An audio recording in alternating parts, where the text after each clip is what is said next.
Hardhat's all about showing up to play hard, doing what it takes to win. If you want to cement legacy, win another. He's your third center. You don't want to pump him up too much, but it's hard not to. This is maybe the most I've ever agreed with you.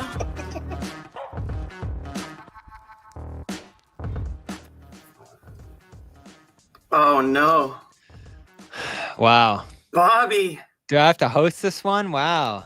This isn't Bobby, right. I'm so sorry. No, let me host it. Let me. Move into let the me host just- chair, Jimmy. I'm not capable What do you right want me now. I'll to just- center? I'm going to The sit in the Celtics host went chair, from Bobby. 3 centers to no centers. And not only that, but they lost the center of your heart, Bobby. Luke Kornet has agreed to a 4-year. Thank you, Ahmed, for Luke Cam. We know we should do the rest of the show on Luke Cam, at least most of it. 4-year, $41 million going to Luke Daddy Warbucks Kornet. What was all that home court discount talk that Bobby was hoping and praying for, and I think Noah was maybe hoping and praying for? Luke just cashed in. He might be the richest guy in San Antonio tonight. Yeah, he's going to be up This is there on such that a good roster. fit for him. Come on, Noah. The best fit for Did we this lose guy was Noah? in Boston. Right here on the Celtics. Bobby, just take us through your thoughts. I want to hear. I want to hear what's your reaction, immediate reaction to the news. Go. Not stunned. I knew there was going to be some money out there for him. You knew he had a cash in this summer. I thought they'd make more of an effort to put something together to try to keep him. But I always said, Jimmy, if it was 1 to 2 years elsewhere, and it was 1 year last year, the offer he had, they could make that work, right? String some stuff together, trade one of these guys, wiggle below the second apron line, and just keep him here. But 3 years was going to be tough. And then if you got to 4 years, impossible to match this here for the Celtics. $41 million. All you had to get to was 10.5 annual value, I guess. So they maybe could have done that, but this is a hefty contract he got. Now, I don't know the guarantees. I'd have to imagine there's a 4th-year option for the team or a non-guarantee or something like that. They usually are in deals like this. So we're probably talking about $330 effectively.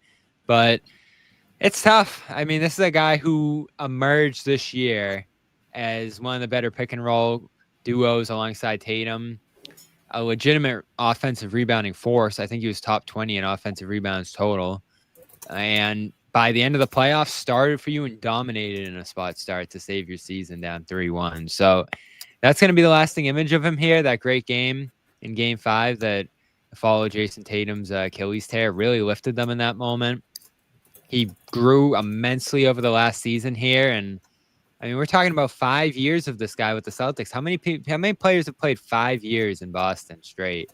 I know he ventured off to Maine and a couple other spots on COVID deals, but I mean, this story is just amazing. He was a throw-in to a trade, Jimmy, that Daniel Tice trade that first year we did the Garden Report.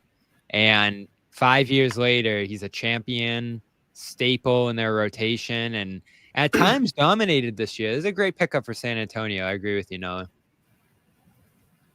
Yeah, I think there's so much to say about this because on one hand, it felt kind of inevitable, which was why we were kind of dark about an hour ago when we were going live, just because of the money that's been out there for players of his caliber, like double-digit long-term commitments. And the Celtics at this moment just don't have that. And I'm thinking to myself, like the summer that Sam signed his deal, Luke's in a similar position. He had a similar kind of like breakout year, best year of his career. And Sam was able to sign that deal because in that moment, that's what was available. Right now, it's not. And they're in a completely different situation. So I can't help but think there was an opportunity, like if things had just shaken out a little differently, he could have signed this deal in Boston. Like obviously this offseason, they don't have that space.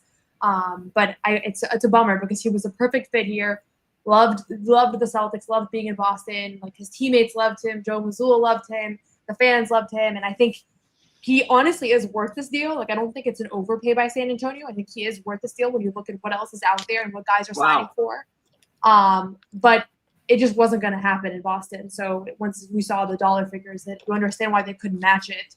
And it's a big loss. And honestly, it sounds like Al is nearing something with the Warriors. It's been reporting on that. So it could be an 0-for-2 night for the Celtics with two of their more tenured, successful big men that have been a really big part. And there are two very different stories here with Al and Luke, and their legacies in Boston will be very different, but I think a bummer on both fronts. And let's face it, Jimmy, we can get into more Luke here, but if Horford does go to Golden State or wherever he ends up, they don't have a starting center, and they don't have a clear path to acquiring one. We all love Nemesh Keita, awesome player, great story in his own right last year, and I'm looking forward to seeing him play more. But he's not necessarily a long-term option as a starter on this team. And the guy they drafted, Amari Williams, two-way player. Xavier Tillman couldn't get on the court after November. So maybe they find a stopgap option for this season here, at least some guys to fill minutes and put Brown and others, White, in position to at least compete. But it's tough. You're right, Noah. They probably couldn't have kept them at this price. The Horford thing we debated earlier, Jimmy, should they have extended themselves to try to keep Horford? But regardless of how you feel about Kristaps, Luke, Horford individually, and all of them obviously have their flaws, losing all three of them in the same offseason when you're trying to get back on your feet next summer and compete is not a great thing. And it's going to be difficult to find a reliable option that fits well with Brown, Tatum, and the rest of this team, is affordable, does things on both ends of the court that you like. Like the riches they had at that position last year were out of this world. And that's why I would always stress the third center thing is this guy's your third center. You are living large with this guy as your third center. And again, I'll say it now. You have zero centers, zero reliable centers.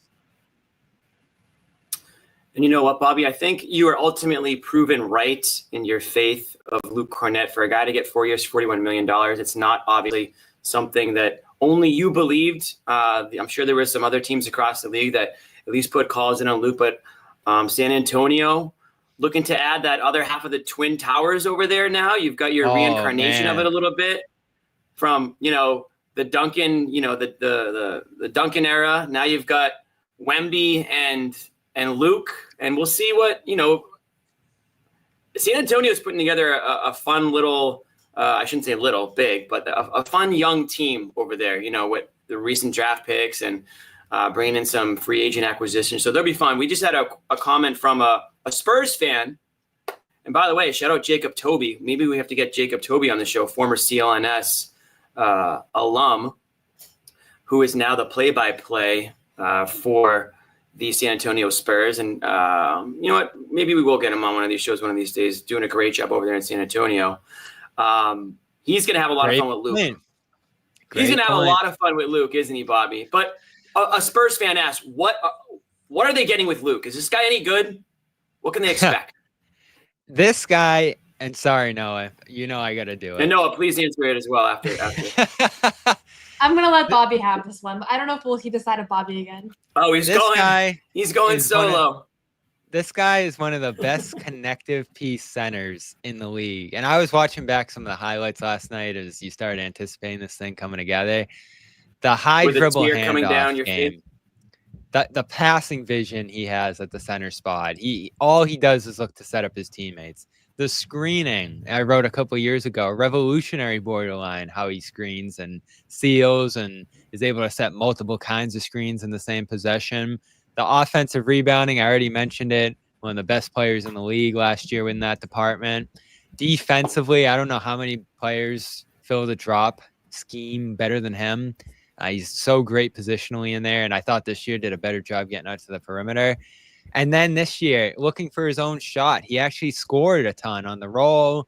He had that little floater that I know John loved. They pulled out a couple times and just got so much stronger this year. This guy is going to be awesome there. When you play those two together, I don't think anyone's going to score on the Spurs. And it gives them some backup option if Victor goes through some injuries or whatever else might end up happening there. So definitely love this fit. I know everyone wants him to start shooting threes again. I don't think that's his game at this point. I think he's found his role that fits him well, and I think he'll continue to do that there in San Antonio. No, anything you want to add to that beautiful summary of Luke? I don't even know if I've earned the right to talk right now. I really feel like Bobby should have just had a solo show. And he's going to get more. Yeah, he'll get more time. But I think he also needs to take a breath too. Yeah. So, I think it's always hard with these kinds of contracts where you don't know how much of is it a player thriving in a particular system and how is that going to look elsewhere. Like, I think about Al leaving in, 2019, and just like how all of a sudden he's in Philadelphia and like people are wondering, is this the same guy? Like, there is a world where Luke struggles in San Antonio. He's not going to have the same system, the same coaching, the same teammates. Like, I don't know how much of it was the result of the Celtics system that he was a part of. But I think that he has shown how much he's grown, how much he's improved. Is there news? What is this? I can't see. I can never tell if the chat's just trolling. The chat has lost my. If there's news, I'm missing it because I'm hosting you guys. No, they signed Garza. That's real. Wow, interesting. That's what our producer was saying they should do. Bailey. Wow. Luka free. All right, so Shams reports free agent center. The chat is 1 for 4 so far on real news to fake news. So all right, so we have some news. We'll read the news for those who aren't reading the chat. Free agent center Luka Garza has agreed to a 2-year, $5.5 million fully guaranteed deal with the Boston Celtics. And then he goes on and talks about their agents, which we don't care about. So 2 years, $5.5 million. I was a huge fan of him in college. I watched a lot of him when he was the player of the year that season. And he had 2 unreal seasons in college. If you go back and watch him, you'll be blown away by what he did at Iowa. He's just an unstoppable player.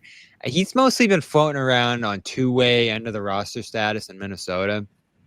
He's a pick and pop big. He shoots threes extremely well. Has an inside game too. Phenomenal post-up player. So his offense is excellent. The defense isn't as great. That's why he hasn't stood out in the league so far. But he's got a lot of skill. Again, one of the best players in college for his entire run at Iowa. And a pick and pop big, so he'll shoot threes like they want him to. I don't have stats in front of me here, and I doubt he's played a ton in the NBA at this point. But this is a guy I've always loved. I ran him into the airport once, which was funny. There you go. I don't know. Story. That's going to be a day one story. Yeah, Bailey. What's that? Bailey was big on this He's guy. He's 31.4% from 3 for his career. It was low volume, so hard to say, but he's not like an elite 3-point shooter. Just looking at his numbers here quickly. Last year, 27.8%. Gotcha. Again, taking 1 3 a night, so low sample here. Yeah, but they have a center. Can I ask, what am I? Okay, I'm gonna throw it to you guys. What am I missing here? This guy. It's a averaged stopgap. 5.6 minutes a game last year. Yeah, no, he's been on the edge of an NBA roster for pretty much his entire career so far. So I was gonna say he's barely an NBA player, correct? Yeah, but offensively he's great. Defensively, awesome. Can he get on the floor? Awesome. That's the question. But yeah, this isn't a long-term reliable option at center. There's no doubt. Luke out, Luka in. Is that what they're doing? They just need someone with whose name started with L-U-K, I guess so. 4 letters. Can he bake? I guess we'll find out. I don't think anything's going to be as good as Luke's Lemon Square's iconic spread in the locker room. But that is the news so far, guys. So Luke Kornet out, signs a 4-year, $41 million deal with the San Antonio Spurs. We are in wait-and-see mode with Al Horford. However, I mean, when you see this Luka, does this Luka news do anything to your hopes one way or the other about Al Horford, or does it not have anything? Is there no connection there in your guys' eyes? I mean, they needed more centers anyways. They're still going to need, whether or not Al leaves, like Luka Garza is not enough with Porzingis gone and Luke Kornet gone. So it doesn't necessarily indicate anything. What does concern me is the reporting around Al Horford and the Warriors from multiple sources, including Anthony Slater, who is the most plugged in Warriors guy over there. So that's kind of why I think Al is probably gone. And he's probably not going to get, he's not going to get a Luke style deal, but Brook Lopez just signed. What did Brook Lopez just sign? 2 years, $15 million, $13 million? For the Clippers, right? There it is. 18 million. So like Al can command that. Like I don't think Brooks a better player than Al. Is that crazy? Like, am I biased in saying that? Like, I don't know how the Warriors fit that in though. If they're gonna, do you think they're gonna keep Kuminga, Noah? I don't think so. I don't. They have probably a little bit more shape shifting that they need to do, but the Kuminga experiment has not worked in my opinion, and he doesn't fit their timeline, and he's not happy. He's openly disgruntled. I can't remember the last time a player has been this openly disgruntled for this long on a championship caliber team. So to me, he's gone. They're gonna make up some space, and Al is gonna go over to Golden State. Okay, that would make more sense. We did get a again, super chat. Higher salary than 5. Again, I think they could have done 5 for Al, Jimmy. Am I wrong? Are you wrong? I mean, no, I don't think so. But I do think Al's at a point in his career where I hate to say it, guys. Al's got a couple years left. He probably wants to use those years to try to win a championship. I'm not going to try to predict 2 years from now, but does he really want to waste an entire season with this current Boston roster that, I don't want to sound harsh, but this is not a contending roster. I don't think anybody who really takes a look at things and looks around the league thinks that the Celtics are going to be serious players next year, serious contenders next year. So Al Horford has to do what's best for Al Horford. I'm sure in a perfect situation, it would make sense here in Boston. I don't know if it does for either side right now. If you're the Celtics, does it really make sense to bring Al Horford back when you kind of are seemingly punting next year? And for Al Horford, does it make sense to come back when a team like Golden State that could make a run at things next year in the West, or if another team comes out and says, hey, we want to give you 2 years at this per year, it just might make more sense for him. And that's an unfortunate reality of the situation here in Boston right now. They are in a I'm not going to call it a reset or a tank or whatever word you want to call it, but they've definitely had to strip part of the roster down. They've had to save on the tax situation. They're going to tell you that they want to be able to get under that apron so that they can make trades easier, sign players, take advantage of draft situations and picks. So all those things are happening. We have not been told that they're going to stop happening. You've lost your first free agent, possible free agent re-signing in Luke. It sounds like there's another one in Al. So I can't say there's been a lot of good news this offseason if you're a Celtics fan.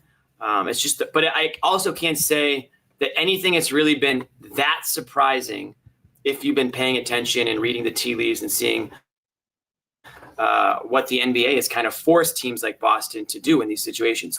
We'll find out which dominoes are next. There is still time to acquire centers. They can acquire them via trade. I don't know how apparently the free agent market doesn't look very good as far as centers go, but the offseason just started. The free agency just started. NBA is the type of league that trades happen all the time, more than any other league, it feels like. So you just never know what's going to happen. They still have plenty of assets on this team.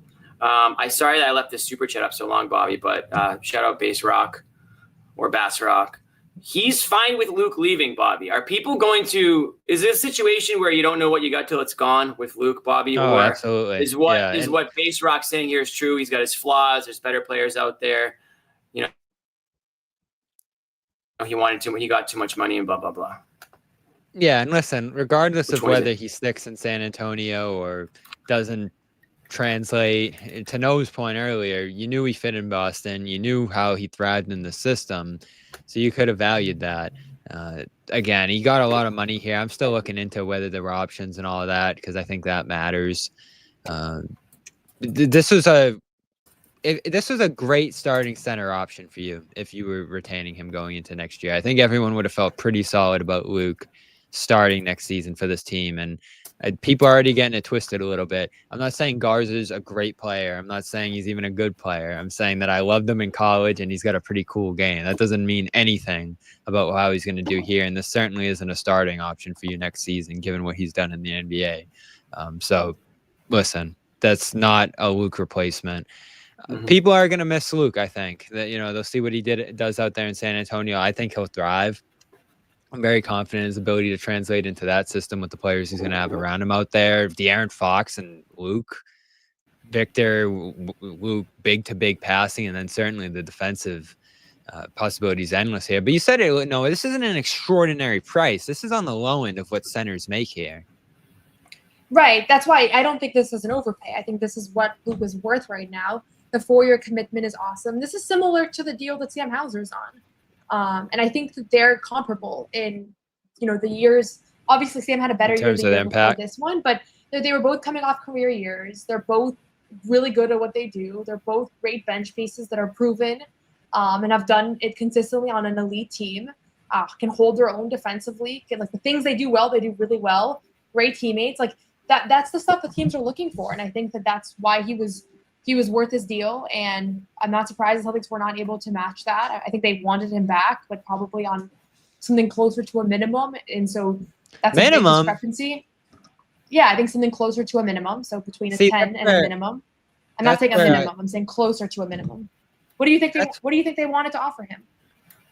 That's where I'll be critical million? of them, though. If that's where they want, if that's where they valued him, and again, they don't have a backup option here into the future. They don't have straight paths to acquiring a starting caliber center. And I know we're all looking at this as a reset year at this point, but once Tatum's back in 2026, 27, if Brown's still around and White and those guys are looking to contend, who's going to be playing center for this team? It's not going to be Luka Garza. I don't think it's going to be Amari Williams. Kata, I'm excited about Jimmy, but they weren't even playing. They don't seem excited. Yeah, they don't seem excited about him.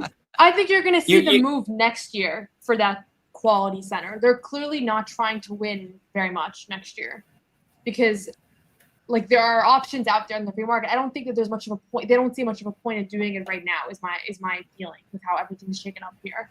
So is this the center that they think is going to play alongside Tatum on a contending team? Of course not, right? But I think they're going to see how Nimi develops, and they're going to see if maybe they grab a couple minimum guys. I'm sure there will be another contract similar to Luka Garza. That name sounds so not correct to say, and probably next summer they'll make a move to get somebody that's more of a win now big. It's just my thing is I don't think those guys grow on trees, and I think that Luke Kornet was a long-term plan, and he's 30 years old and he's dependable and all that. So I'm super bummed that they weren't able to keep him and that they weren't able to offload Anthony Simons and get back a player and get that cap space and sign Luke. And I think he was worth this deal, and he was worth this deal in Boston too. And it just wasn't the offseason that they were going to give that deal. And we both agreed, Noah, there was value, real quick, Jimmy, in trying to compete this year. Yeah. You do. We can only say that because John's not here. Yeah, Me and Bobby agree with that, and I disagree with that. It's a safe space. Let us say it one time while John's not here yet. John is listening or watching in the car right now, screaming. I know, but I feel so free that John's not here right now that I can say that I wanted the Celtics to be competitive next season. Don't worry, John. I got you. I will remind them that is the wrong take. But John did agree, Jimmy. John did agree that they're putting Brown and White in a tough spot with this roster. Yeah, but he's okay with it, I think, which is fair. Yeah, but it's a fair take. The difference is, Bobby, he would get rid of those guys too. Anyway, so what I was going to say, and you brought it up briefly, both of you guys kind of beat around the bush here, but is it worth discussing whether or not the Celtics front office screwed this up by allowing Luke to get to this point? I mean, if he was the guy that you spent years developing and you brought him back on short money, you let him play into his free agent season, whose responsibility is it to sort of lock him up ahead of time so that when he does have a season like the one he had, he's not able to go out and get 4 years, $41 million, and they don't lose the guy that they spent years developing. As soon as he becomes effective and as soon as he actually is able to help them, they lose him. Whose fault is that? I think that's a fair question. And honestly, it's a bummer that he was the only 1-year deal they signed last summer, right? With no team option, nothing. Yeah. And he took a bet on himself. I mean, they had the money. He took a pay cut. Yeah. I mean, I don't know what they had the money. They were spending the money, right, last summer. With Payton, it was exactly the opposite. They money. Right. They would never be able to sign Payton right now. Payton's worth more than he's currently playing for. They would never be able to sign right now. There. But they have that deal. Was the writing on the wall? Could they have signed him up long term?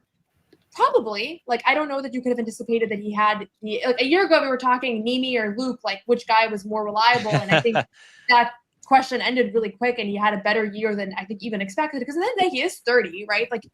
You could see the leap coming, but I don't know that they necessarily predicted it was going to be like this, where he became so clearly the most reliable guy and at times the best center they had. Like Bobby said, like you look at the He numbers. was their and first center by the end of the year. Yeah. Yeah. So to me, I do think they probably should have, in hindsight, yeah, you should have retained him if you could. The bigger question I have is why they didn't prioritize drafting a more ready now big in this year's draft. And like, did they know this was coming? Did they not? Is it just, that's what maybe they didn't believe in those guys. They scouted those guys more carefully than I did. But I was surprised that wasn't a priority to get that like big replacement, even if that involved trading up or just grabbing that guy with number 28.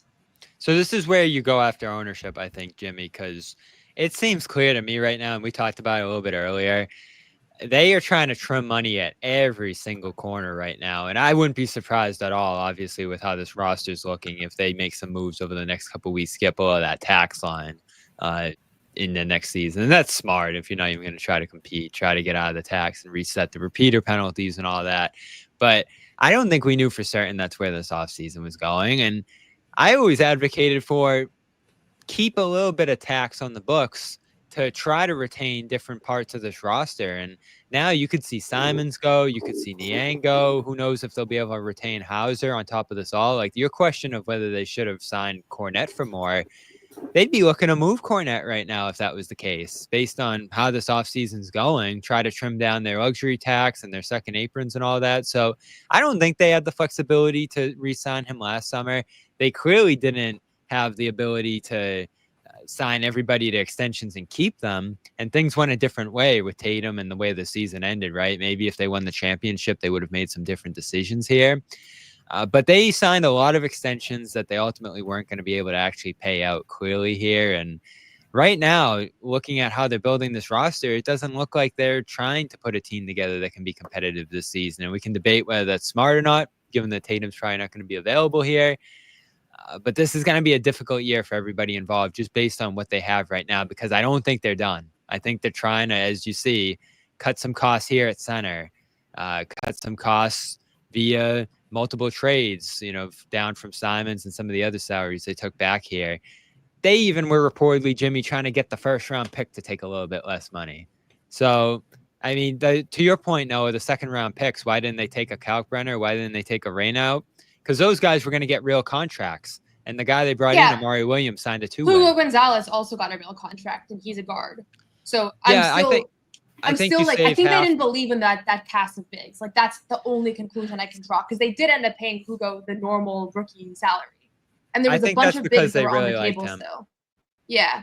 So they must. I mean, again, and this is why I'm not going to overly criticize it, because I have not watched hours of Hugo Gonzalez in Real Madrid, so I don't. I mean, there wasn't hours to watch, but like it's hard to gauge exactly what the plan was. But it just seems to me like it's just not. It's clear that next year's center is not a priority, and that they're thinking more long term, and that's why it was okay to not draft a ready now center. It's okay to kind of fill it in with some veteran minimums, see if any of them are any good, and if not, it's fine, because clearly winning next year is not a priority, right? I think that question has been resolved. Who I wonder how he feels about that is Joe. Is he going to be like, yeah, winning's not a priority this year? Yeah. I mean, obviously not. They're not going to. The players, yep, there it is. See, John is thinking about you, Bobby. Pray for real Bobby Manning. That comes from John Zanis. Somewhere out in the world, just probably driving around angry right now because he can't criticize. You can't criticize Luke for the Celtics' shortcomings next season, but that's okay. We'll find somebody else. This is just unreal, Jimmy. I think it is fair to question the front office. Everybody loves to praise them, and rightfully so. They've made a lot of great signings. They made some really good trades. I've certainly been wrong about stuff that I thought maybe wouldn't have worked out. But I think in this situation, if you actually bring in a guy like Luke, you spend years developing him, he gets to the point where he's helping you out, and he leaves for nothing. Bobby, I mean, yeah, had they signed him for a multi-year deal last year, regardless of what the money is, that would have been a really good-looking contract this year. Even if they were trying to get out of it or trying to shed salary, they would have been able to get something for Luke, because theoretically he would have been worth way more than whatever he was signed to at that time. So that's an asset at that point. You lose him for nothing just to save money or whatever it is. then it stings a little bit more. If you just kind of, it's unfortunate that this is how it kind of ends after you kind of worked over those years to get to this point where now it looks like, okay, wow, he could have been your starting center next year in this team, right?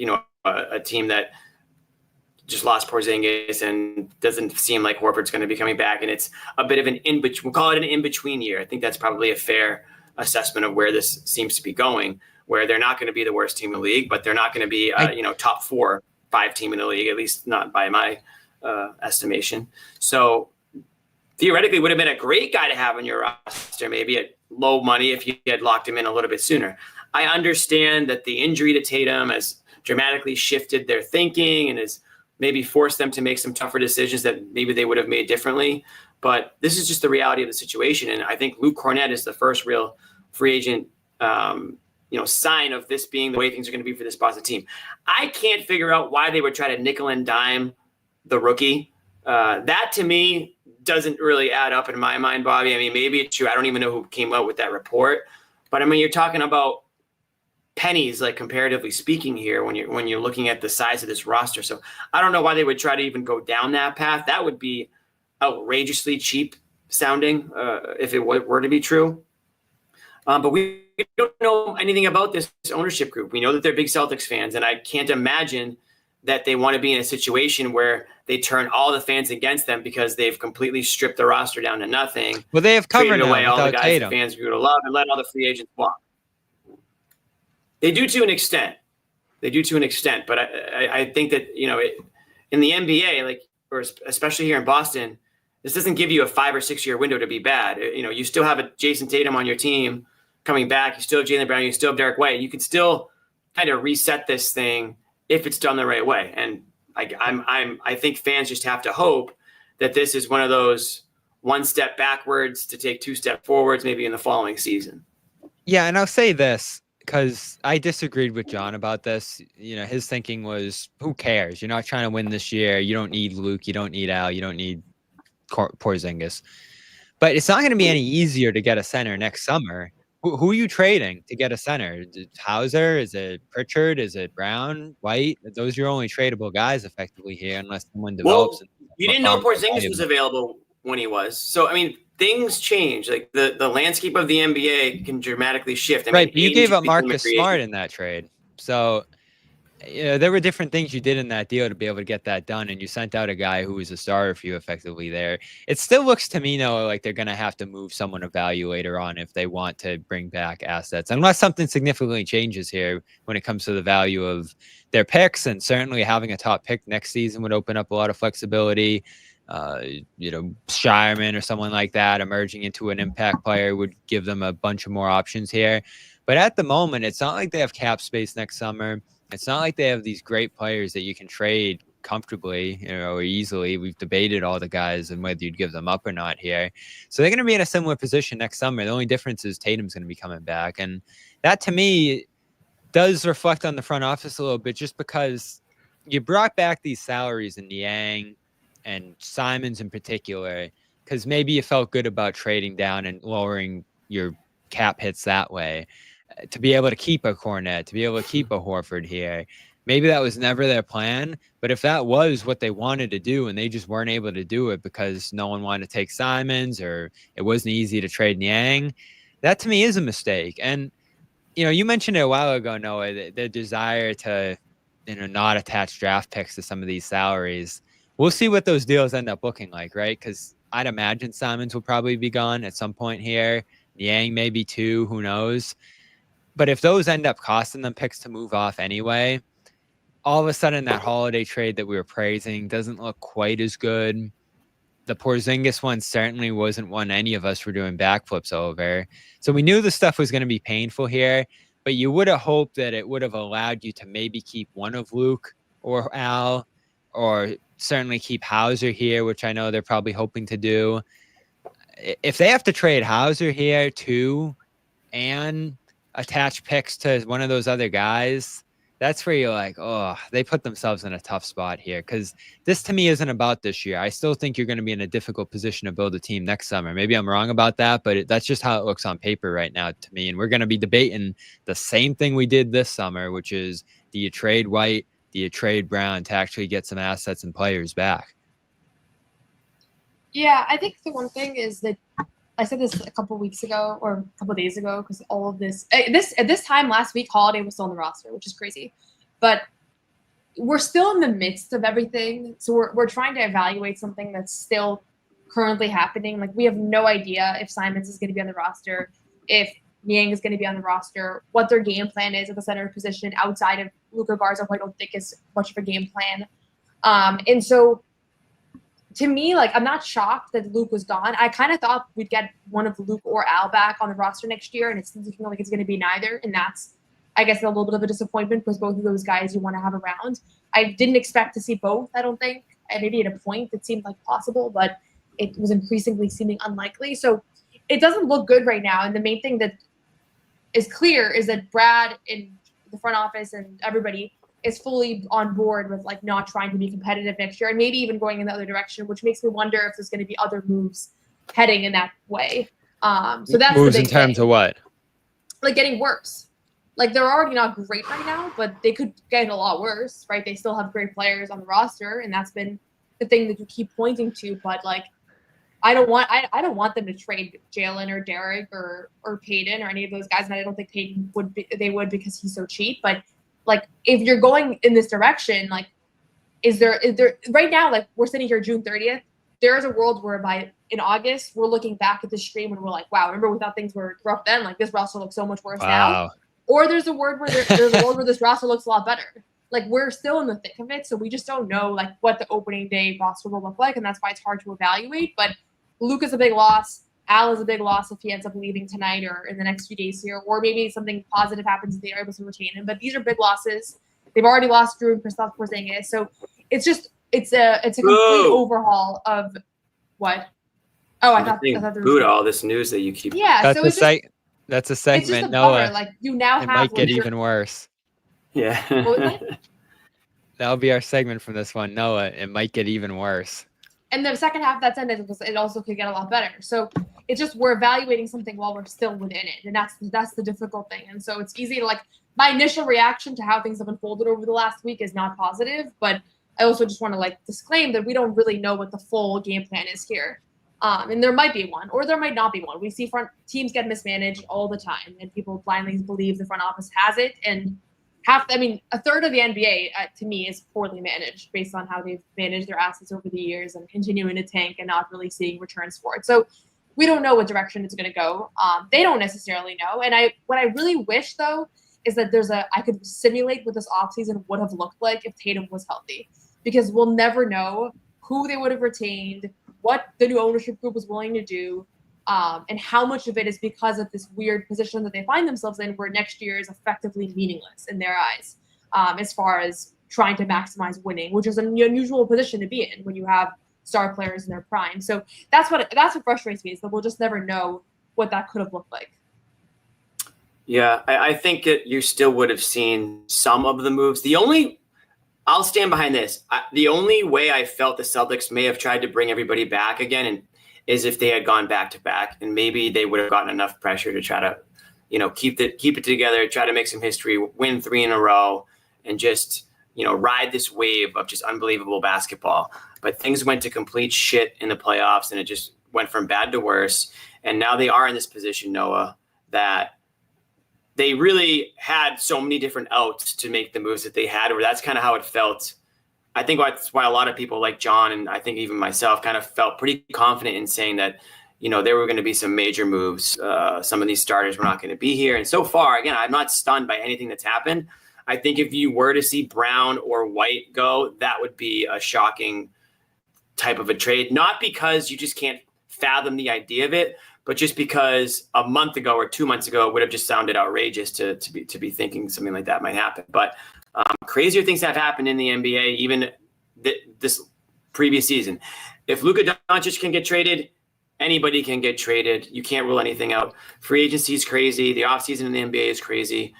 We don't know what this roster is going to look like on day one. I think if the Celtics did get blown away with an offer, then those players that I listed are on the table. I think everybody but Tatum can be had for the right price. Let me put it that way. And the reason why I say Tatum's not included right now is because I just don't see any situation where he would be traded with the injury that he's got going on right now. I want to pay the bills real quickly and tell you about our good friends Prize Picks. While I do that, Bobby and Noah, why don't you guys just do a quick Luka Garza, just look up something important about Luka Garza. Let's try to get some Luka Garza talk. We have to grasp onto every little bit of hope that we can here. So I want something positive about Luka Garza coming out of this ad read. But before that, I will go into it. Prize Picks, guys. It's the best place to turn your sports knowledge into cash. With millions of members, Prize Picks has made daily fantasy sports accessible to all. You just pick more or less on at least 2 players for a shot to win up to 2,000 times your cash. Run your game all season long on Prize Picks. It's the best way to get action on sports in more than 30 states, including right here in Massachusetts, of course.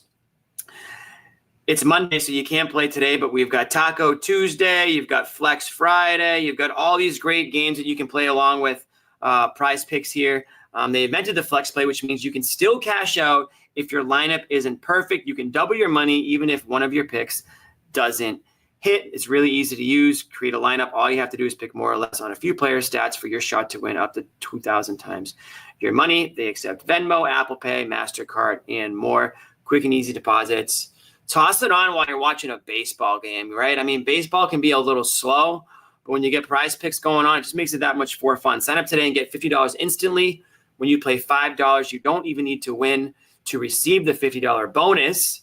It's guaranteed. You just sign up, play $5, and you get $50 bonus, guys. It's that simple. It also offers weekly promotions that lead to big payouts. Like I said, Taco Tuesday, discount player projections up to 25%. I've been using it. I've been using it while I watch the Red Sox because sometimes they can be so awful to watch where you just need to have something to follow along with. And maybe fantasy baseball, the traditional fantasy baseball is a little too much. You want to go with Prize Picks. So download the app today and use the code CLNS to get $50 instantly after you play your first $5 lineup. That is code CLNS to get $50 instantly after you play your first $5 lineup. Prize Picks. Run your game. And I'm going to start with Noah here. Noah, have we learned anything at all about Luka Garza since the news that the Celtics have agreed to a 2-year, $5.5 million fully guaranteed deal? That's almost $1 million per minute that he averaged this season in the NBA. So not a bad deal if you're Luka Garza. He's Bosnian American. Very interesting. He's Bosnian I American. did not look anything up. I'm sorry. That will be huge for the Bosnian fans of the Celtics. Bobby, anything for me? Anything at all about Luka Garza? You said you loved him in college. Yeah, no, I'm What did you super like about familiar him? with him. Why hasn't? Oh, I got one why more hasn't- thing for you. G League Okay. legend. He was the MVP Well, that's- of the G League Next Up game. Well, that's So right him up and your JD guys' can alley. talk about all they accomplished in the G League together. That's right Yeah, up your no. guys' alley because you guys are G League super fans. No, I was What do covering you got for college us, while he Bobby? played Jimmy. I watched him play at Syracuse. He played at Q's while I was there, and the guy's just monstrous. He's great post-up center. Again, he's got pick and pop ability. Hasn't shown it at the NBA level, obviously, but he has a tremendous offensive game. So I'm not surprised that they look at his skill set and like him and think maybe if he plays a little bit more this year, he could develop into something further. 37% from 3 in college, 55% from the field. He was the player of the year his senior year, 24, 8, and 2 with a block per game. But slow feet, new defense was going to be a trouble for him, or challenge for him, rather. He's 6'11", 265. So really strong player. Doesn't move great. Probably not switching for you. He's going to play a drop. And it'll be interesting to see because you would think Kate is going to start. He I doesn't don't know really how- fit the typical Celtics player that they would have recently. He's not like a multiple. I think he could fit into it. Again, he can space the floor a little bit. Good screen setter. And then he's able to beat a seal if he has a switch on him, all that different kind of stuff. So I'm interested to see him play. Again, not a long-term option at this position, but this is a guy who I think he started his career with Detroit, played in Minnesota most recently. Hasn't gotten a ton of playing time, really. Obviously, G League stints, as Noah mentioned there. So this will be his first opportunity to actually play regular NBA minutes at this level here. But I love him. He's a great player in college. Watched him a ton back then. One of the best. That doesn't always translate, right? A lot of times the best player in college doesn't end up being a very good NBA player. But it lets you know that a guy like that's skilled. And he can knock down a three. He can set a screen. He can seal a guy, if he's posting him up. So I have no questions about the offense. It's the defense. Is he going to be able to stay on the floor? And that's my question for pretty much all their centers, Noah. It seems like Keita, he's come a long way, but he's more of a drop guy. He switched out a little bit and shown some flashes there. Williams, I hear, is more of a drop back kind of guy too. And this is another guy who's going to have to drop there. So they don't have much switchability at that position. Is there any hope Xavier Tillman can get on the floor and play some minutes again? I don't know. I think a lot of it will depend on his health, because that was like an underrated thing that I don't know how got that much attention, but he dealt with a knee issue, and I think that hampered him last year, and he wasn't the same guy he was the year prior. So I don't know how he is health-wise right now, but certainly based on the production you saw last year, he seemed to be so hesitant with the ball in his hands, just didn't look comfortable offensively, and you didn't really see much flashes of anything, honestly, when he was on the floor. So I don't think you want to put too much faith into Xavier Tillman. What they might do, though, is grab a couple of these guys on minimum deals where you just kind of throw them in the system, and just like what John was saying earlier in our previous stream, like you just see who sticks, like see where there's some promise, and then maybe you keep those guys, moving forward. I mean, this is a 2-year deal, but I'm sure they will sign some 1-year veteran minimums as well to fill out the roster, and you might just go from there. But right now, I think it is an open question, and probably on opening nights, Neemias Queta is your starting center right now. Although lots of offseason between now and then. Before we go, I'm curious. The Horford thing still hasn't happened here. There's a couple teams that have struck out in terms of centers so far. The Lakers don't have an option yet, so I wonder if they could get in the mix there. Denver is a team I looked at too. So I'm curious to see what's going to happen there at this point. I feel like, based on the way that was reported, that we would have heard by now. But Himmel's Back was also reporting we might not hear day one right now. Yeah, Adam from the Globe reported that he's mulling over his different options. I do think with Al, it's interesting because I know John was saying earlier he expected Al to not finish his career as a Celtic. I expected if the Celtics were continuing to compete next year and Tatum was around, I expected Al to be on the roster. But if there's more money for him out there than maybe he realized, which is what I think is the case, considering Brook Lopez just signed 2 years, $18 million, I think Al can sign something similar. Like, there's a couple of suitors out there for him and teams that are going to be in a much better position to compete next year. So Al looks like he's probably not going to stick around in Boston, and I think we're going to see a complete reset of that position. And with Al, it's honestly, there's like the on-court stuff, which I do think gets overlooked still because he's still a better player. Like, I think people expect him to be like the other shoe to drop almost with his age. But there's just the locker room stuff too, where everybody has called him the best teammate that he's had. He mentors all the younger guys. I've covered the younger guys a lot.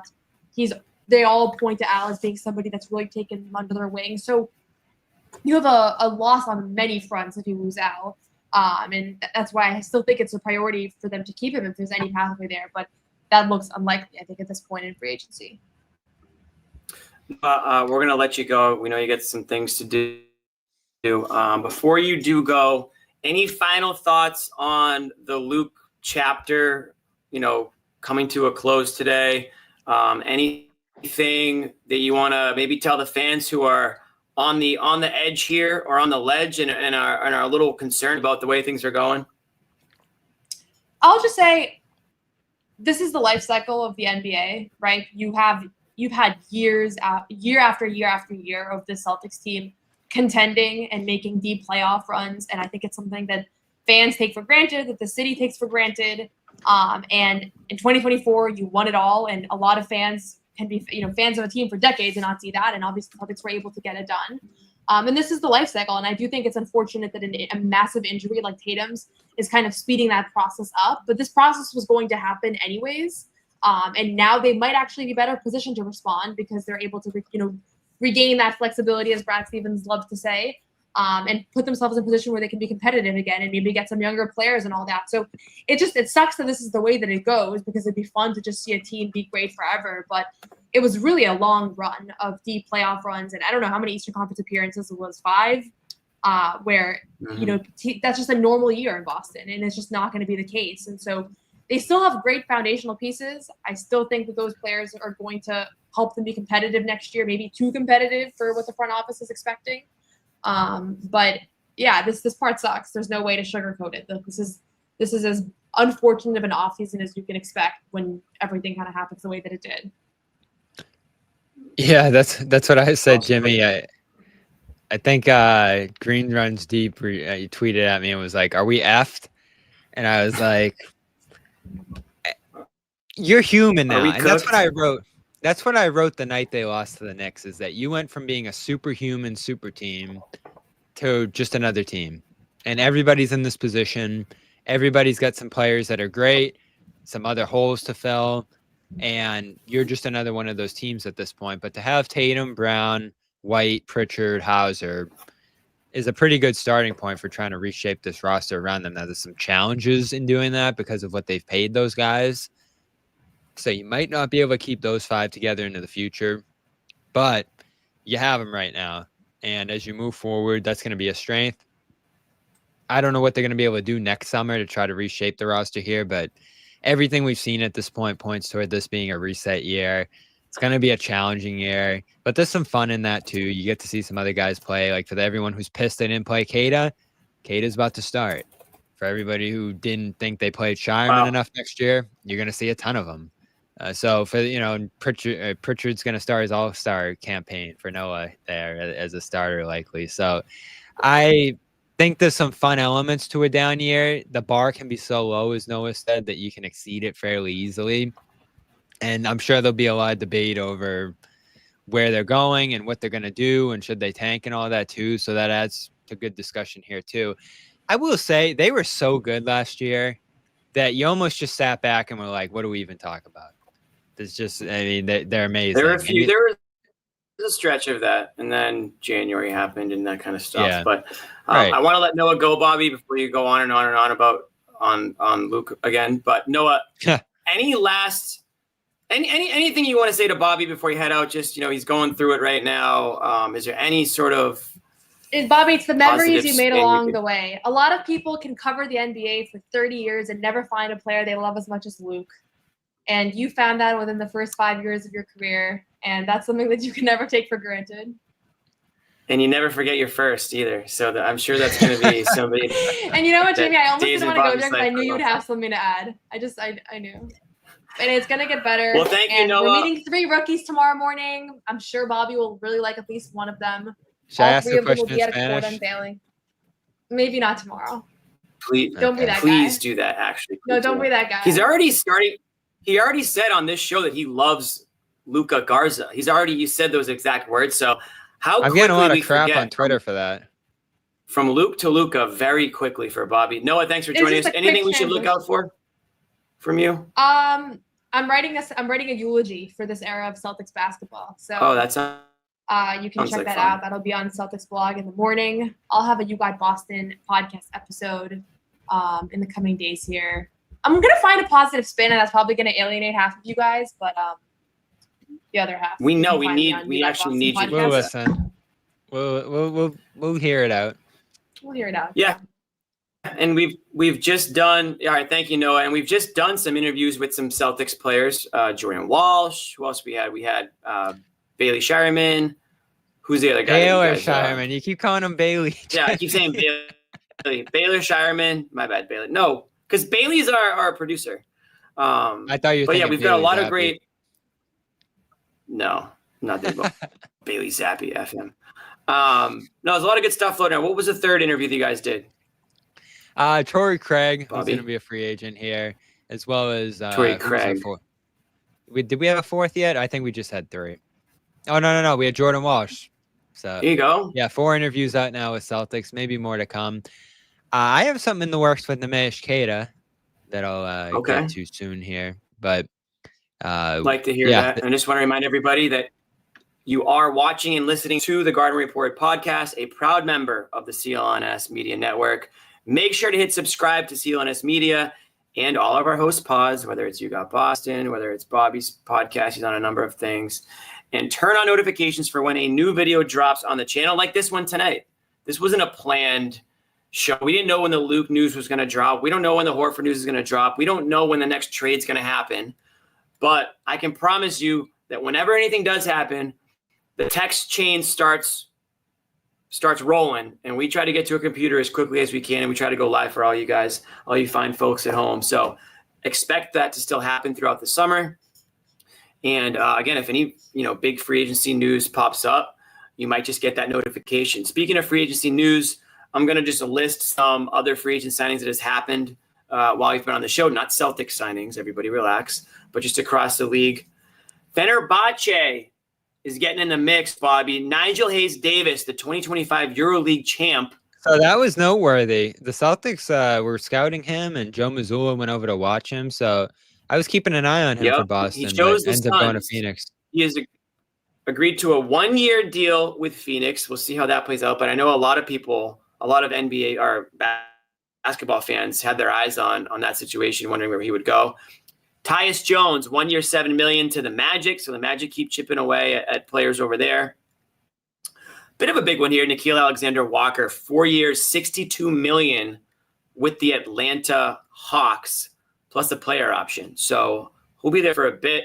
Hawks are, trying to do a couple. What's this? Oh, and then it says Atlanta is sending a 2027 second-round pick to Cleveland in that sign and trade deal. So not much added there. But Nickeil Alexander-Walker, gives the Hawks another serviceable NBA player. We've obviously got the Luka news, and you guys saw the Brook Lopez news. Karis LeVert, 2 years, $29 million with the Detroit Pistons.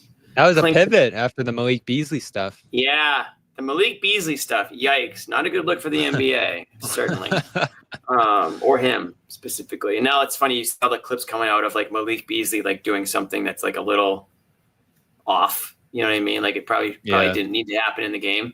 Clint Capella, another center, gone.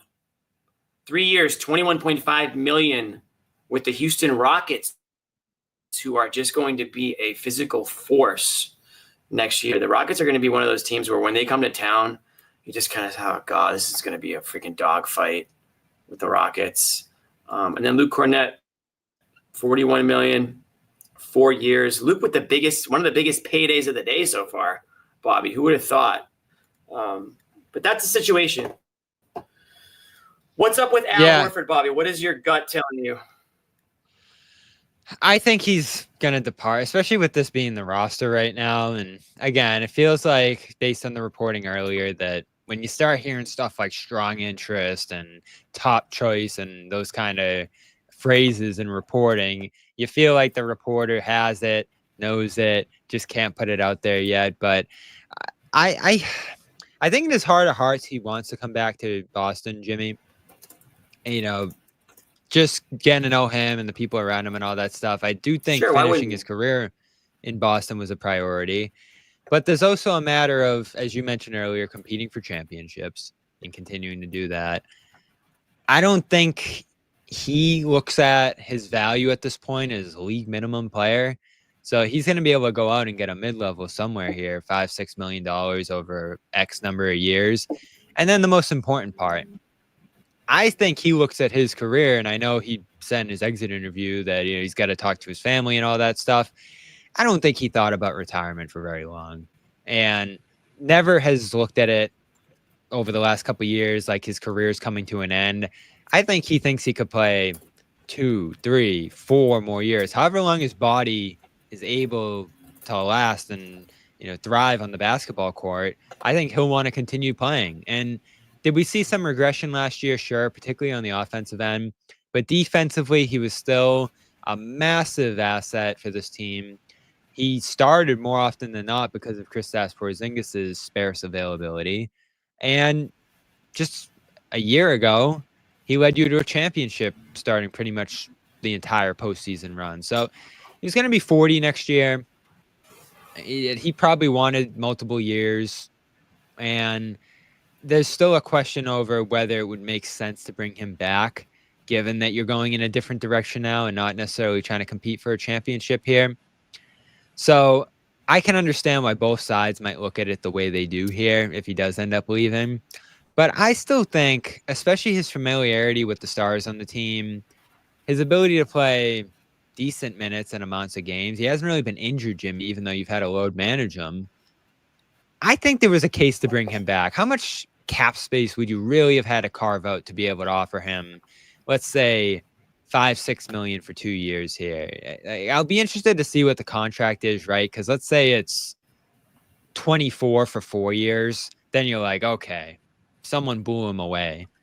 But if it's 2 years at the mid-level, would that have been crazy? Like, I think for the people who think he's just going to like collapse any day now and just be an awful player, there haven't been signs of that. He was great last season. I think he'll be good again this year.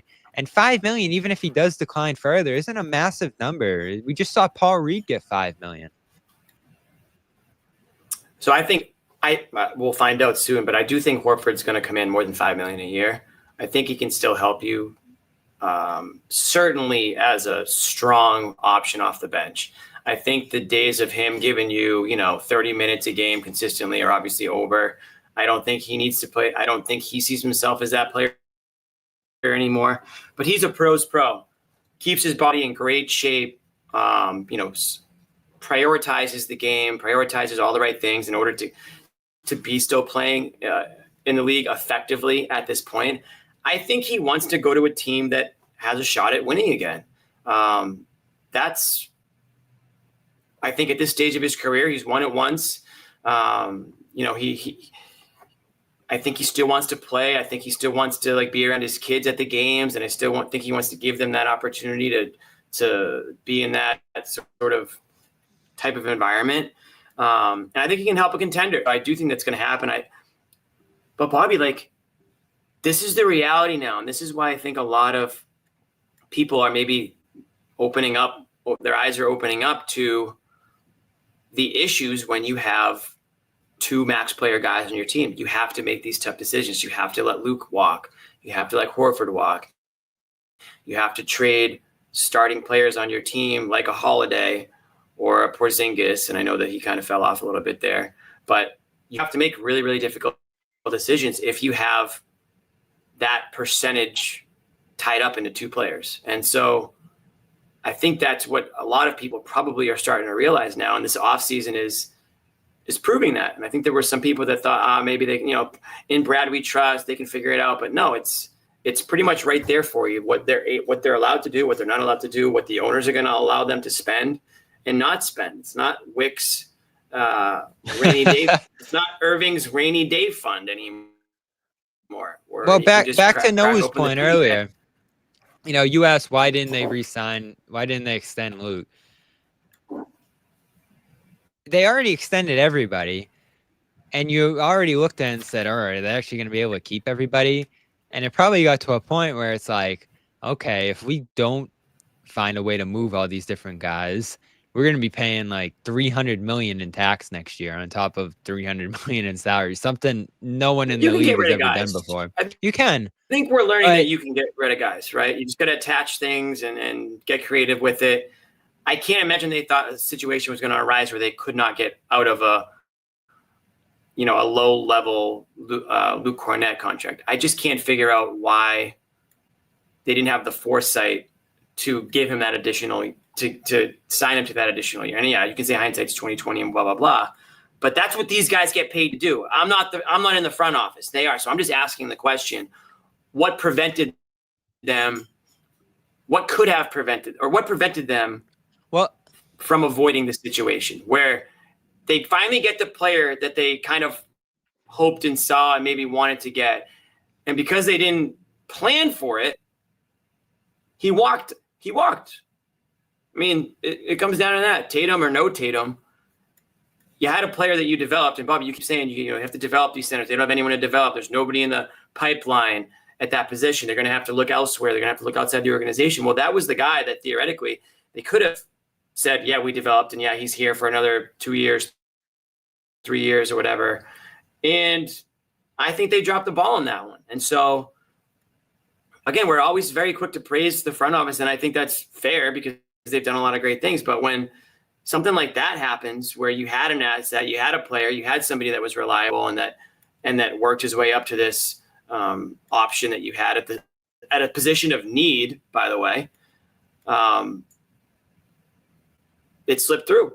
And I think a lot of people thought Porzingis was at some point going to get traded. And I think everybody looked up and down the roster and didn't see a lot of other big options on this team. Everyone saw how old Horford was getting. And even though he was effective, as good as he is, he's not a long-term solution due to his age. So it just felt like poor planning in that sense when it came down to the Luke contract. And now he ends up getting what he's worth, which is $10 million a year now, which they could have had for a fraction of that had they been able to, get him into a multi-year deal. When they were given, like to your point, they were giving those out like crazy, big money. Drew Holiday getting a big one.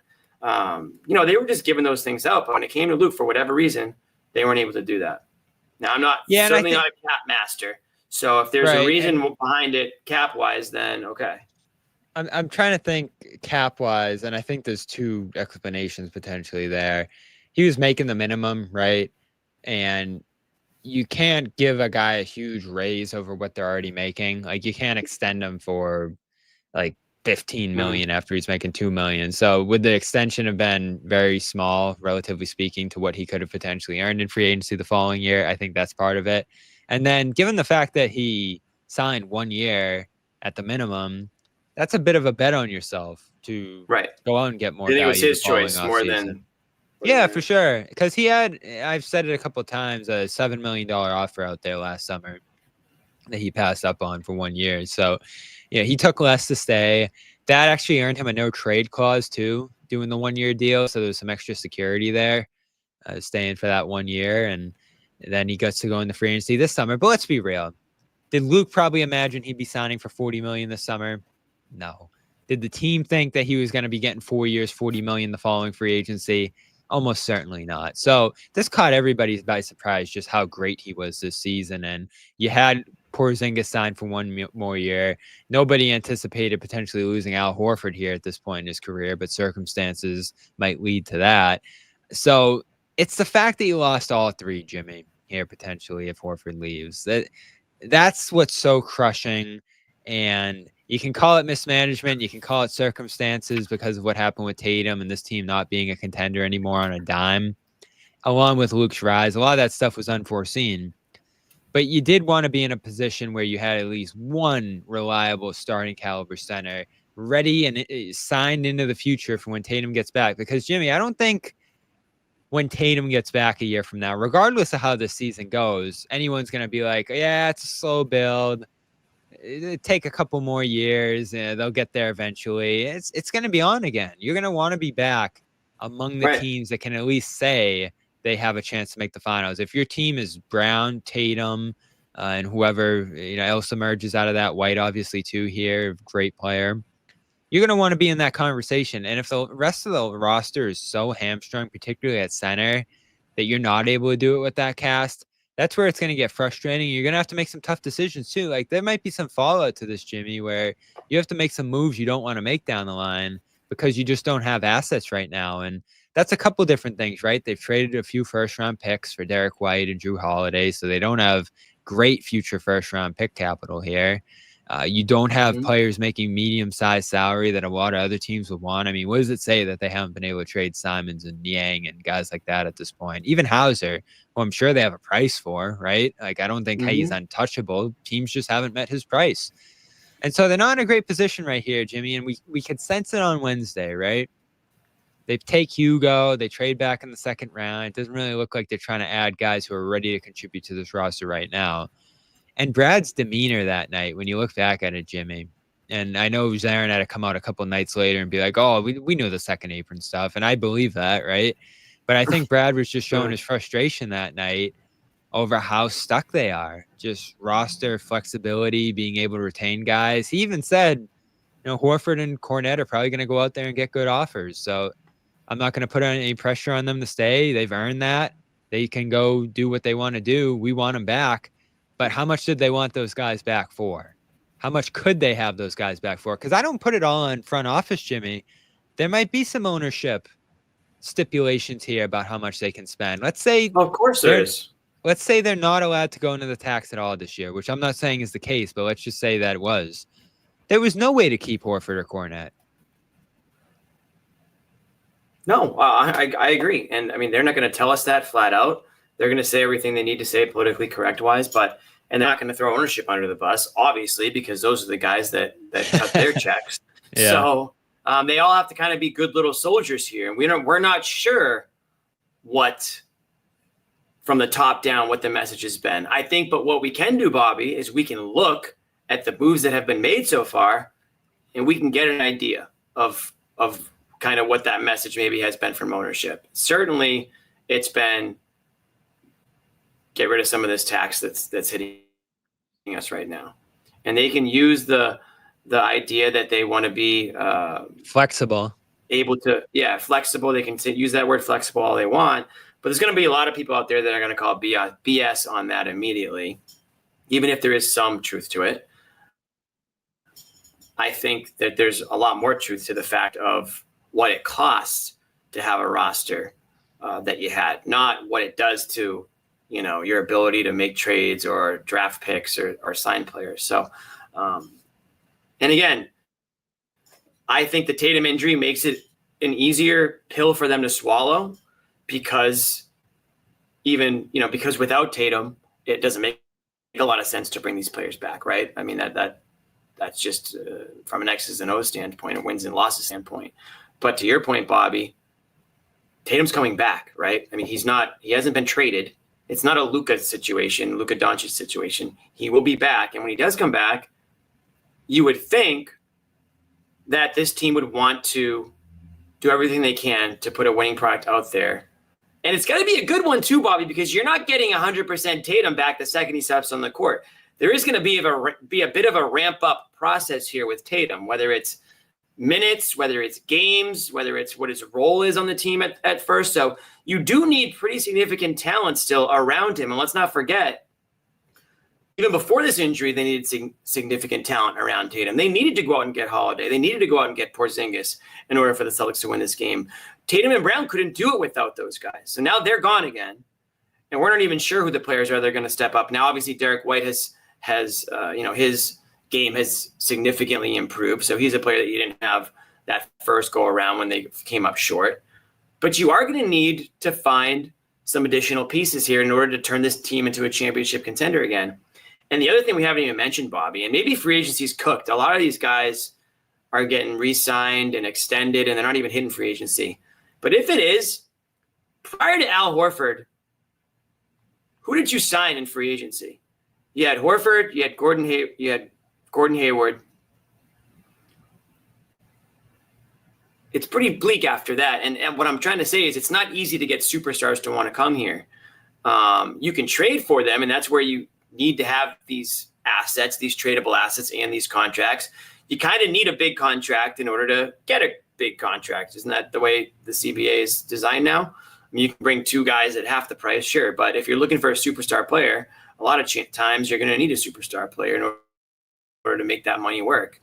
If you don't think free agency is going to be a place that's going to have a lot of success for you. In Boston, historically speaking, has not been. Horford was the huge exception, and that was like a monumental moment for this organization because it was before the championship, Tatum, Brown, and all that stuff. So does that go away now? Does that Boston as a destination, is that still there with Tatum being hurt, with Horford going, and with Holiday being traded and Porzingis being traded, and not really a ton of young guys coming up? No offense to the Pritchards, who is obviously a very talented player, but is Boston going to be a destination for players? Are they going to trust that Tatum's going to make a full recovery and be able to sort of carry the team in that sense? So these are all the questions that you've got to be asking, and I'm sure the front office has to plan accordingly for that as well. Yeah, for sure. I don't know about the destination point. Certainly not this season, right? Except for guys like Garza who are trying to get some minutes. It might be a destination for guys who think they have a shot to show what they're made of here. And I'm when I think of talking the star players, not just yeah, guys who are looking to jump on a roster.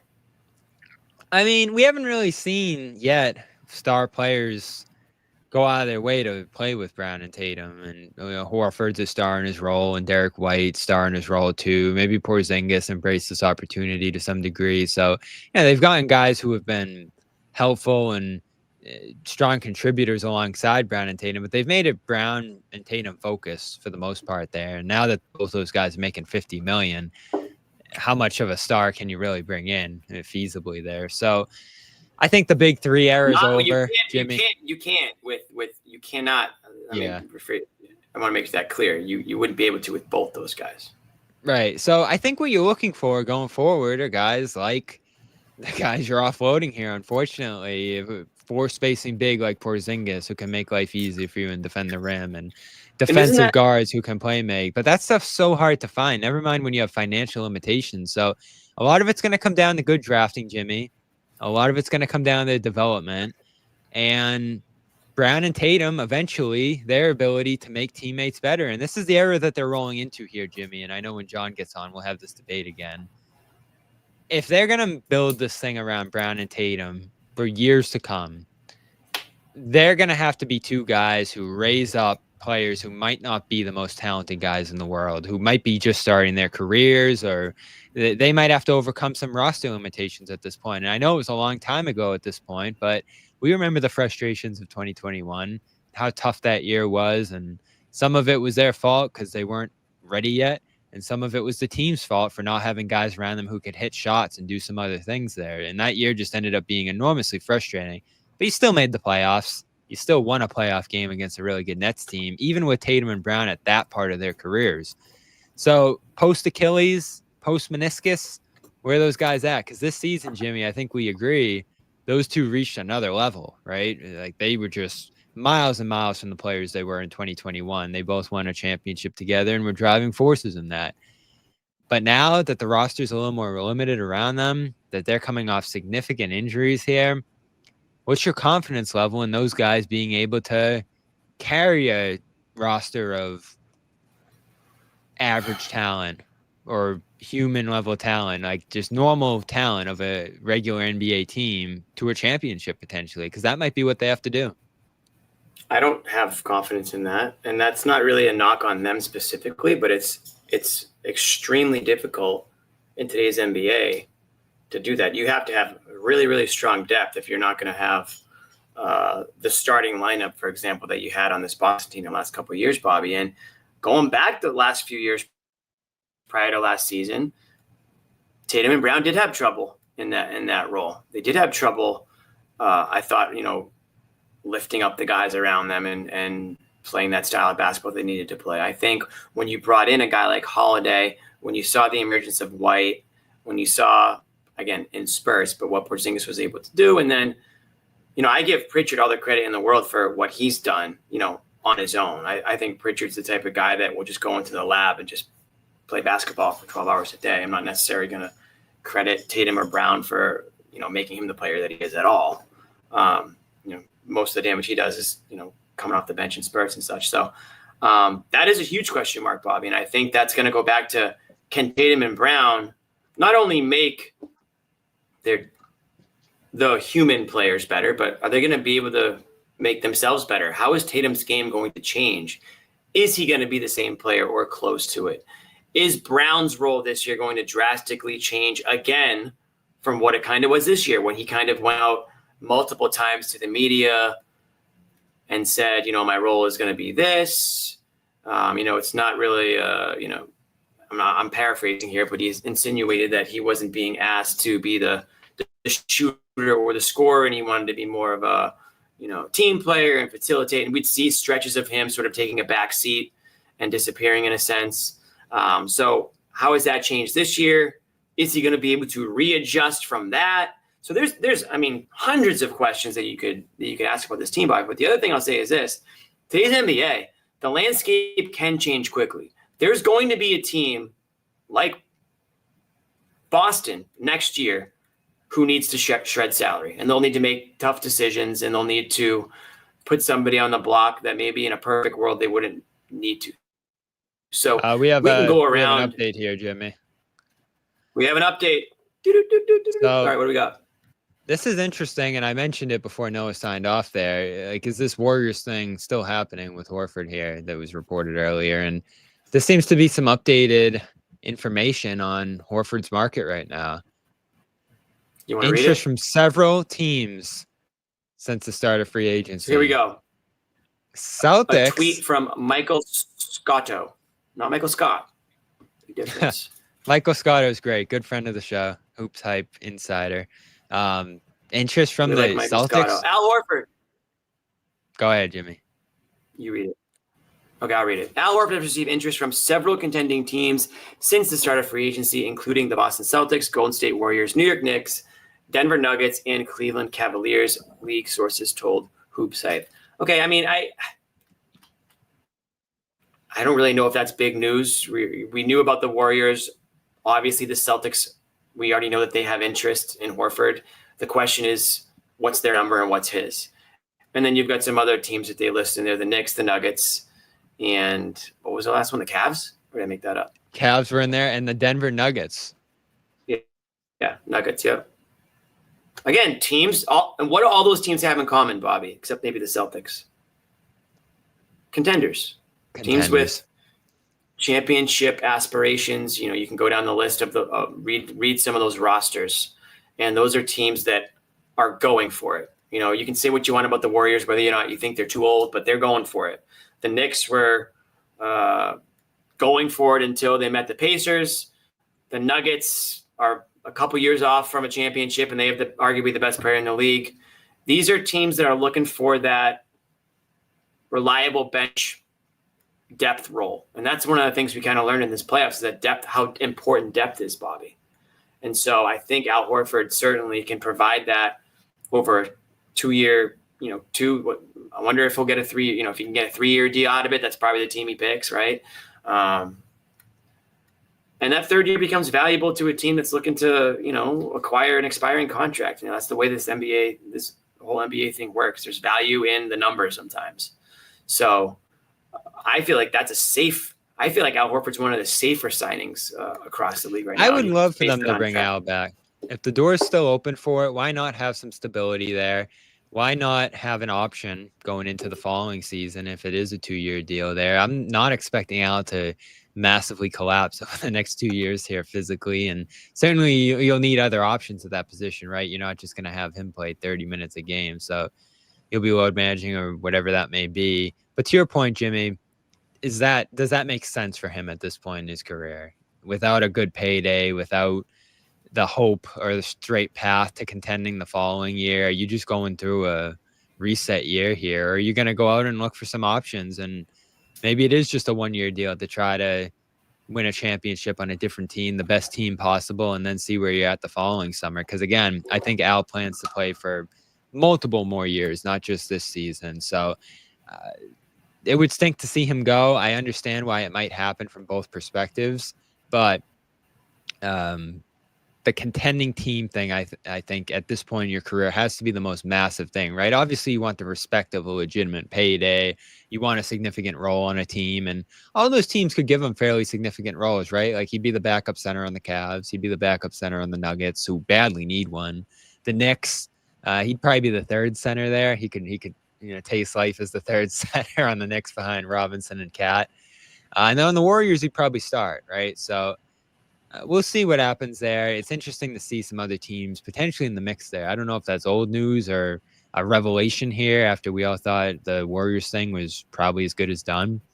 But the Warriors have some stuff floating around too, Jimmy. Jonathan Kuminga, if they retain him, they'll be hard-pressed to pay another guy significant money. So maybe it's something on the Golden State side of things here too. And interesting to see the Celtics still named there. So maybe don't close the door on a Celtics return yet. We'll see. I know, Bobby, you see that report and you get your hopes up. I'm not counting on it.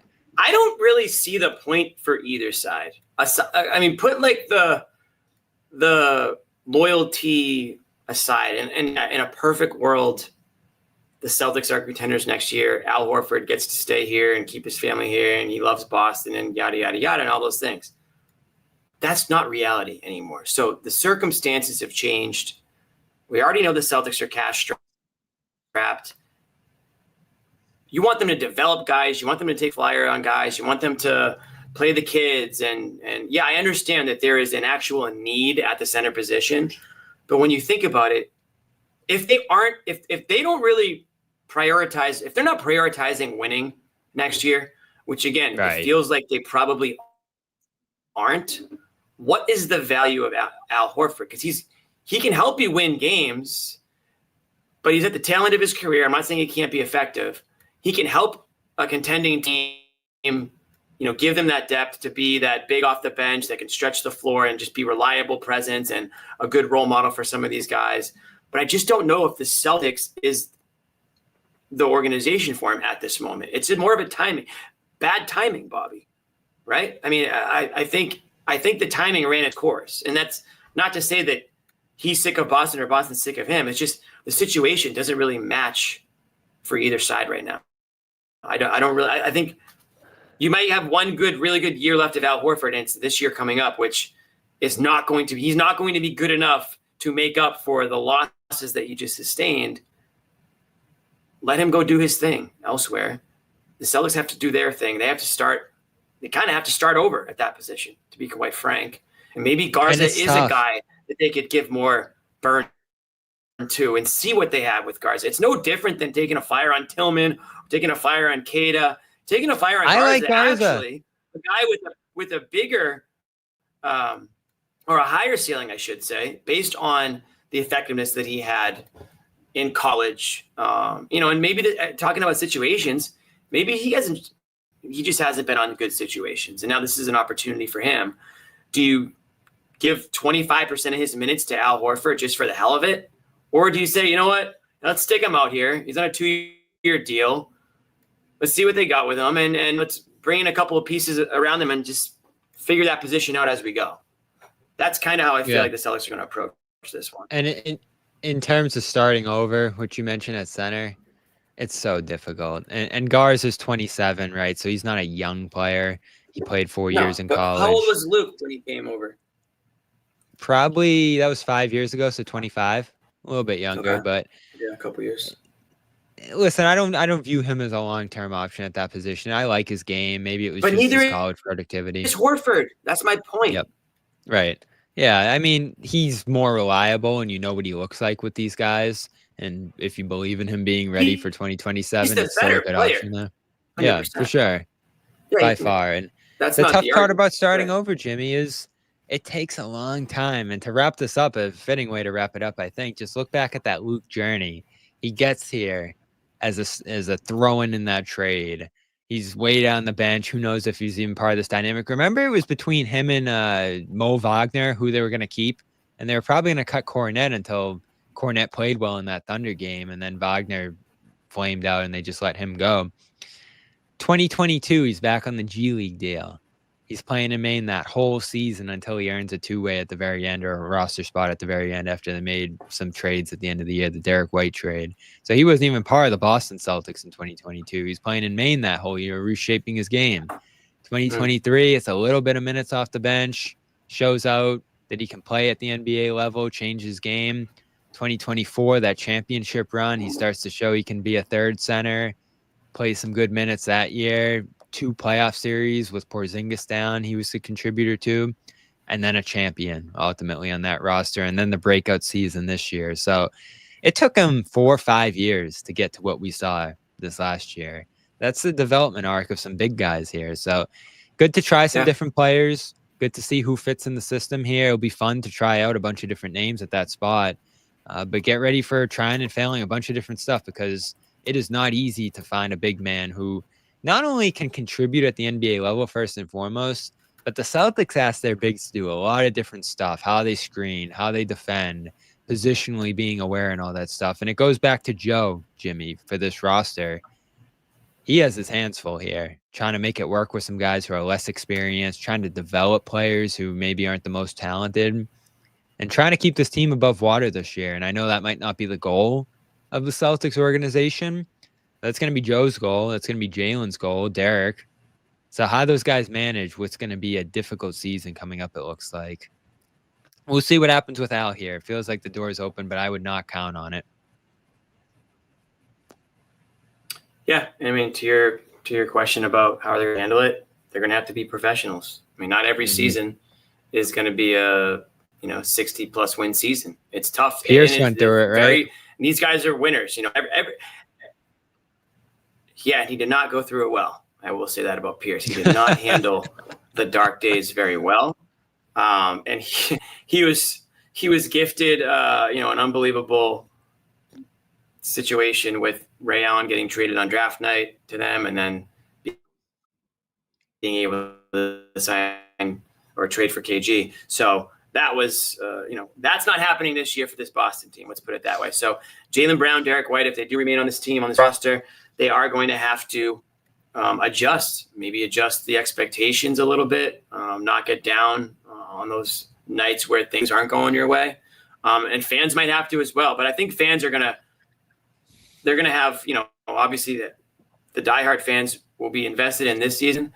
But I think knowing that, or at least hoping that Jason Tatum will be able to be back on the team and look like Jason Tatum again, will keep that sort of hope alive. And, we don't want to look too far down the road here. We got to get through this offseason before we start talking about the next one. But this is day one of NBA free agency. Handful of moves have gone down so far. The Celtics have made one.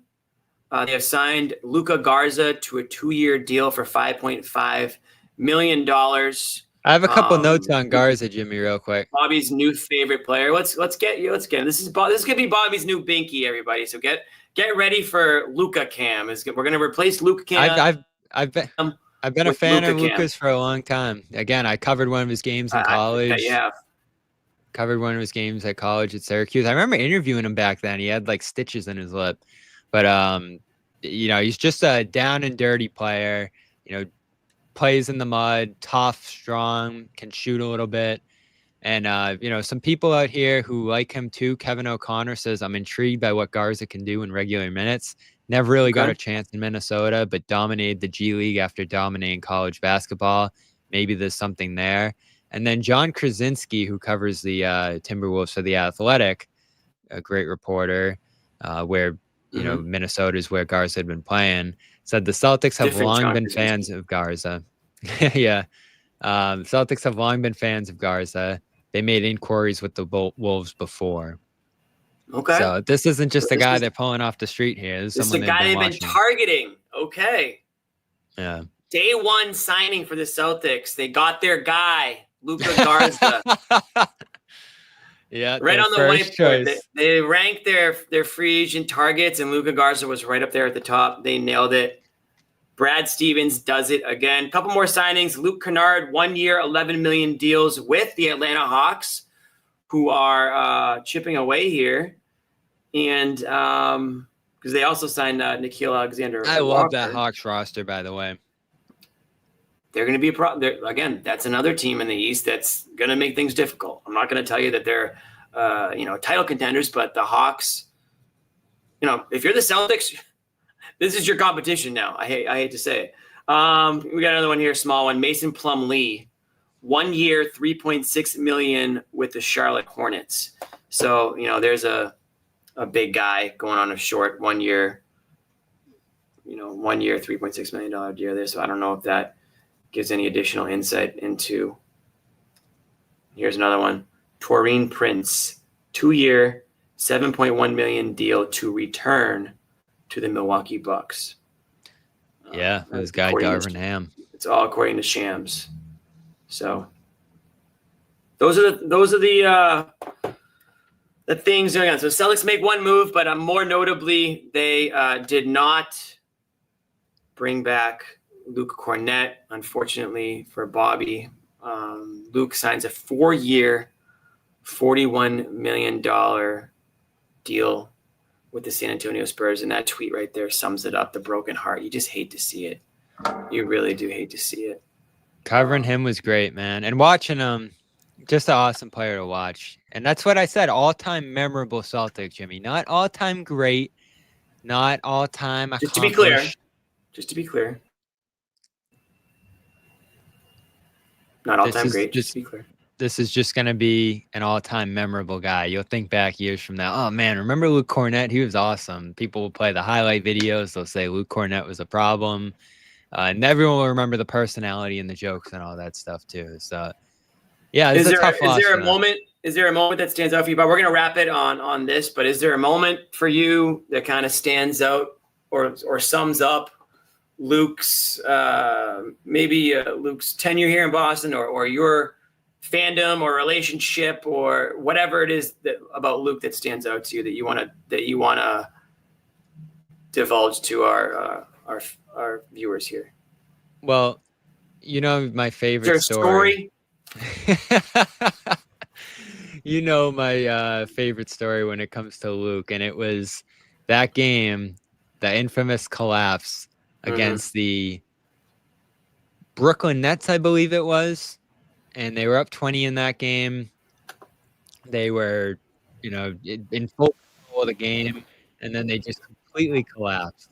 And it wasn't a great scene after the game. You go into the locker room and everyone's disheveled. It was easily their worst loss that season. I think it was 2023. And so we highlighted that moment, my report that night. And I'm going to try to play it here if we can. We're going to play it right now. I think Amit's getting it, or he's going to try to. Amit's got it? Yeah. Okay. Amit's going to pull it up. So, yeah, I'll keep setting the scene. So, yeah. We go into the locker room. Everybody's silent. Everybody's keeping to themselves. And there's a big tray of pastries on the table at the front of the locker room. And no one's eating these pastries. Everyone's pissed. Everyone's got their head down. And then finally, Mike Muscala goes over, who was on the team at the time, picks one up, tries one, and is like, oh, pretty good. So I ask him, like, who made those? Who made those? And he was like, Luke. Or someone told me Luke. I forget who told me. But Luke had baked a bunch of... We called them lemon squares. I don't know what they were. Lemon squares. And they just beat you by double digits. That's the origin of Luke's lemon squares. Bobby, you were in there. Here we go. The general vibe of this team, feeling, what after this loss? Well, Luke Kornet cooked some lemon desserts. No. I can't do it. I can't. Stop. I can't. Are you kidding me? I can't do it. I'm going to give you 2 minutes. Is it over?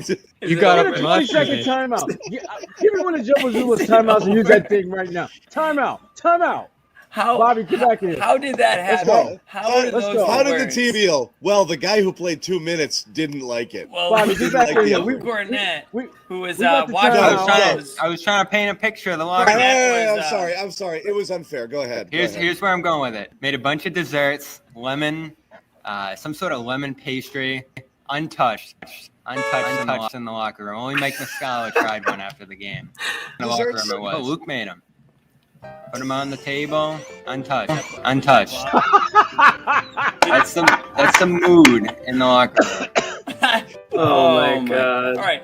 We should have been more specific. That's our fault. All right. That's phenomenal. That's actually our fault. We should have been way more. That's awesome. That is awesome. Bobby, do you get it? Do you get the reaction now? Like, do you understand how we were just beside ourselves that was your lead of the show? But it was a fitting description for what the mood was that night. And we came to learn Luke is a baker. You will bake for the team here or there. I think it was more often as his wife, but I think he would get in the kitchen too and whip up some stuff. And the recipe called for lemon squares that night, and probably would have gone much better if they won that game. Yeah, it's hard to know what the vibe's going to be, but shout out Luke for the baking that he provided. I think San Antonio is going to get a guy that's going to he's a vibes. Listen, Luke's a vibes guy. Some guys are vibes guys. Some guys are, the production, the stats. Luke's going to give you a little bit of each. I think he's going to lift the locker room up over there. I don't know anything about the cuisine in San Antonio. I have been in San Antonio, actually. That's one of the cities I haven't been to. Not a place you need to go, but you can spend a day like around the river. There's like a river that kind of goes through downtown. Clean city, I'll say that. Alamo. Noah was a huge fan. Alamo, I hate to say this. The Alamo is a little bit overrated. It was underwhelming. I'm just going to leave it at that. The Alamo was a little underwhelming. Obviously, you probably just pop in if you're in San Antonio, because why wouldn't you? But I don't know. Luke's going from Boston to San Antonio. He'll have to talk to our guy Jacob Toby about what that transition's like. I can't imagine. There's a lot of similarities between the two cities. Well, Luke's from Argyle, Texas. He went to high school 4 miles or 4 hours north of San Antonio, so he's well familiar with Texas. He's going home then. Yep. It's a homecoming party for Luke. Okay, then I stand corrected. He's going to be the talk of the town there then for quite some time. So good for Luke. I think we're all happy for Luke. Obviously, it would have been great to get him back, but again, situationally, it just didn't make. Celtics couldn't make that happen. Luke deserves the payday he got. He's going to go to San Antonio now and play with arguably like one of the most exciting players in the NBA in Wemby, a guy that I think is going to be a perennial first-team All-NBA as long as he can stay healthy. Luke's going to have himself quite a time there. So shout out Luke, shout out Bobby, shout out everybody who's watching. There he is. Oh, by the way, this is a good way to end it. This Luke stuff.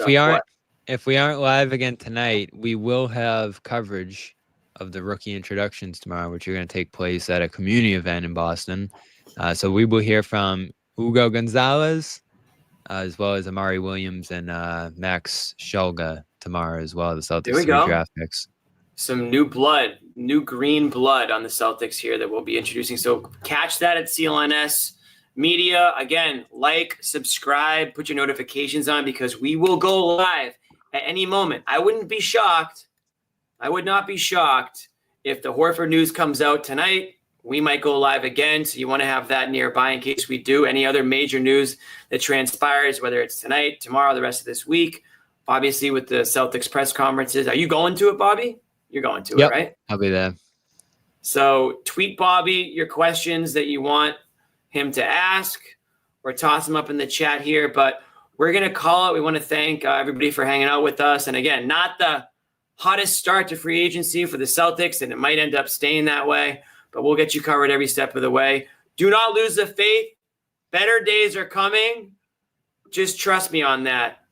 For Bobby, for Amit, we're out. Amit, hit me with the exit music.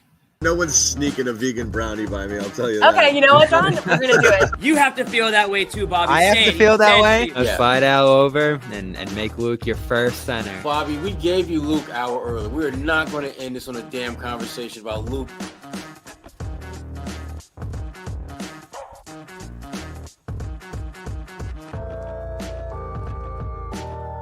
We need to regain our flexibility.